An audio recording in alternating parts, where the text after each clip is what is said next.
Memar yorulmayasan. Ellerin ağrımasın. Allah sonra metin. Vah be, maşallah maşallah. Vaqəən əlləri ağrımasın. Çox gözəl. Bax Çalba İzzət, gör nə mən olub, nə qəşəngdir. Əlləriniz ağrımasın. Gözlerin ağrımasın. Allah Çox mübarək, çox mübarək. Allah balalarını saklasın. Ömrün mübarek.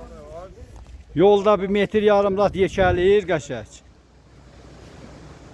Salam əleykum hacı. Yorulmayasan, inciməyəsən. Əlləriniz ağrımasın, çox mübarəkdir. Nə qəşəng olub, Hələ la alidir valla, çox qəşəng.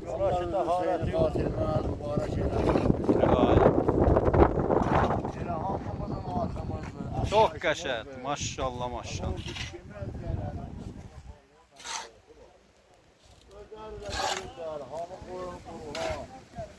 Ashablar görürler.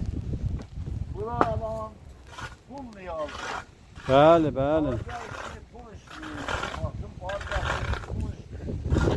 Vallahi alan ürünleri ben gittim tercih. Buradan da kaldım. Gittim tercih bunlara 20 milyon. Pul vurdum geldi. 20 milyonla bunların güçlüleri sazalmayacak şeyi. Yani herkese pulunun fiilinde olsun. Demek niyaz değil ki.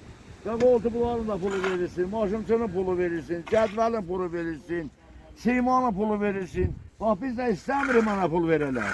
Gelsin özü geçsin, görsün cədvəl nədir alınıb, siman nədir alınıb, filan şey nədir alınıb. Elə pulun o alın şumara kartı verək görsün olan işte buna. Bəli, bəli. Heç bizə verməsinlər, deməsin hazırlanır alımını Sen niye? hiç diye bize pul versin, ben emniyet yapma zaten bir filan adam sakkal olur. Hayır sakkal değil, biz size kar geçirir ediydik. Mertcanı. Biz de bu dolan işin üstə durmuşuq. Sen gidip özüve kes beli, sen ay konuşu, başıva senin dolanır.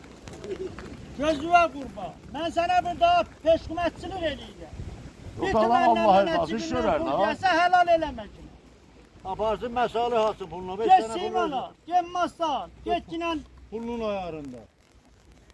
Allah köməyiniz olsun, əlləriniz ağrımasın. Allah sənin də şömər. Helal Allah olsun. sen dönemde rahmet eylesin. Allah'a emanet Onu olun. koy kurha koy bilsinler daha. Allah